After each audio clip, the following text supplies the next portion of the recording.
Pemirsa, perdagangan saham di Bursa Efek Indonesia baru saja berakhir. Kita akan membahasnya bersama analis Panin Sekuritas.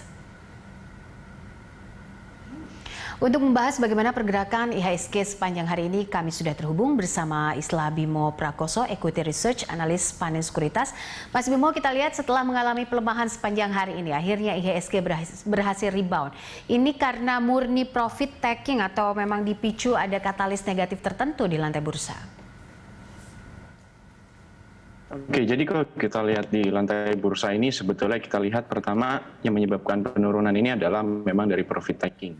Jadi dari kemarin memang udah rally cukup tinggi ya beberapa hari sejak ada optimisme dari perkembangan vaksin, terus juga dari perkembangan geopolitik itu terpilihnya Biden yang menyebabkan geopolitik ini semakin stabil harapannya.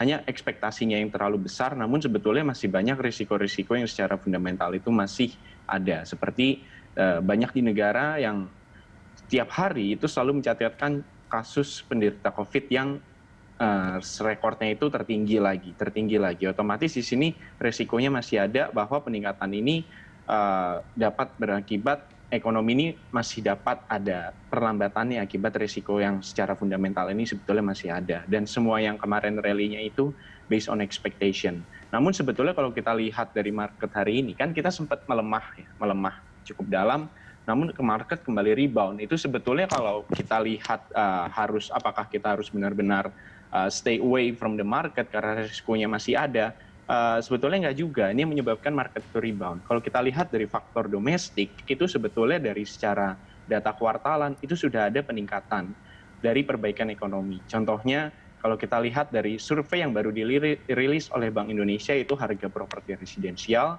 itu secara kuartalan sudah mulai ada peningkatan.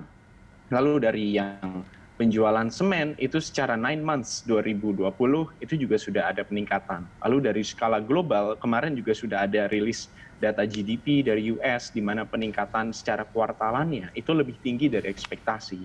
So sebetulnya kalau kita lihat arah dari pemulihan ekonomi itu sebetulnya sedikit-sedikit sudah mulai terlihat. Hanya yang perlu diwaspadai adalah memang satu hal ini, yaitu bahwa vaksinnya ini masih butuh perkembangan lebih lanjut lagi agar nanti bisa merubah keadaan. Salah satunya adalah dampaknya ketika vaksin ini ditemukan, keadaan ekonomi lebih kondusif. Dampak positifnya adalah pemerintah dari Indonesia itu bisa kembali melaksanakan realokasi anggaran, di mana realokasi anggaran ini yang awalnya ini terpusat untuk penanganan COVID, ini bisa dikurangi sehingga ekonomi ini nanti ini bisa kebus lagi di 2021. Jadi kira-kira begitu pandangannya yang harus kita perhatikan. Oke, mungkin untuk analisa pekan depan, apakah IHSG masih akan berada di level 5.500 atau akan kembali mengalami pelemahan kalau menurut Anda? Oke, jadi buat di next week kita lihat sebetulnya IHSG masih ada potensi penguatan ya. Jadi kalau kita lihat sebenarnya ini adalah bisa dibilang pasar kaget sebetulnya karena kemarin itu reaksinya terlalu positif. Vibe-nya mungkin memang sangat bagus. Karena apa? Karena kalau kita lihat beberapa rilis data domestik seperti penjualan perumahan itu sudah menunjukkan tanda-tanda sign of recovery. Pertama kalau kita lihat dari pertumbuhan kredit perumahan secara kuartalan sudah mulai tumbuh. Kedua dari harga properti itu kalau kita lihat dari rumah tipe kecil itu sudah ada penguatan kuartalan. Walaupun tahunannya masih lemah. Nah yang spesial ini adalah properti tipe menengah. Itu ternyata menguat baik secara kuartalan ataupun secara tahunan. Kalau rumah tipe besar itu memang masih flat. Artinya di sini daya dorong dari middle income itu sebetulnya sudah semakin terlihat lagi arah-arah positifnya. Makanya di sini sebetulnya kita lihat dari domestiknya sendiri sebetulnya not so bad. Jadi makanya di sini kita lihat masih ada potensi penguatan. Ditambah juga di sini pemerintah sudah menganggarkan anggaran untuk nanti proses penyebaran vaksinnya, kalau nanti sudah proses distribusi vaksinnya, di sini yang bisa menimbulkan hal yang positif. Artinya di sini kesiapan pemerintah jika nanti vaksinnya sudah bisa ready, itu bisa direspon positif oleh masyarakat. Oke, harga batu bara ini kan kita lihat bergerak naik begitu. Nah ini peluangnya seperti apa untuk pekan depan? Yes, kalau dari harga batu bara, di sini kita juga bisa ngerespon dari memang ekonomi yang sudah kembali berjalan. Otomatis ekonomi yang kembali berjalan, di sini juga kan artinya kebutuhan akan energi di sini juga sudah meningkat. Otomatis di sini kita melihat saham-saham batu bara yang dari kemarin itu harganya memang sangat tertekan, ini bisa kembali pulih.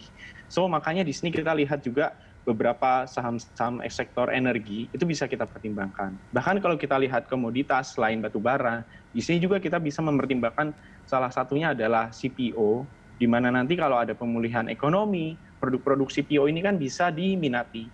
Ditambah kalau kita lihat CPO, ini kan juga lagi ada penguatan harga karena lagi ada masalah supply yang ada di Malaysia. Dengan masalah supply yang terjadi di Malaysia, berarti di sini harganya akan mau nggak mau ya one way which is going up, dan di sini akan menjadikan emiten-emiten di Indonesia yang memang di basisnya itu adalah sektor komoditas ini ada dapat sentimen positif. Jadi pertama kalau kita recap dari perbaikan ekonomi, dan yang kedua di sini memang produksinya itu sempat stop, makanya supply-nya itu sempat terbatas. Jadi di sini kita ngelihat hal yang positif buat emiten-emiten yang di sektor komoditas.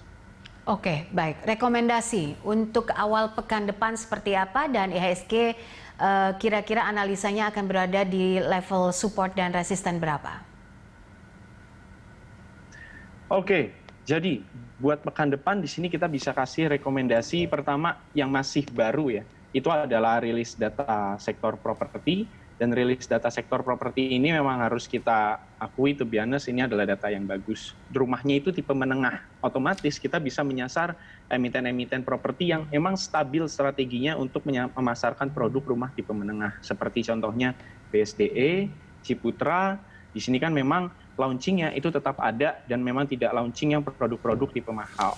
Makanya di sini untuk market itu cocok. Kedua juga kita di sini bisa ngelihat dari sektor perbankan, di mana dari sektor perbankan ini otomatis dengan pick up-nya ekonomi, di sini kita ngelihat ada potensi restrukturisasi kredit ini mulai semakin menurun, dan yang kita bisa perhatikan adalah salah satunya Bank BCA, terus juga kita bisa lihat dari Bank BRI, ketiga juga kita bisa lihat dari Bank Mandiri. Dan kalau kita mau lebih, ya memang ini resikonya sedikit tinggi, tapi kita juga bisa mulai sedikit-sedikit melirik sektor infrastruktur, karena sektor infrastruktur ini kalau memang ekonomi itu pulih ya, itu tahun 2021 Kementerian PUPR yang memiliki tanggung jawab cukup besar untuk sektor infrastruktur, itu anggarannya yang tertinggi di antara kementerian yang lain. Otomatis pemerintah di sini masih memiliki fokus yang tinggi juga buat sektor infrastruktur, makanya kita bisa lihat saham-saham dari BUMN karya. Oke, terima kasih Mas Bimo untuk informasi dan juga analisanya bersama kami dalam closing market sore ini.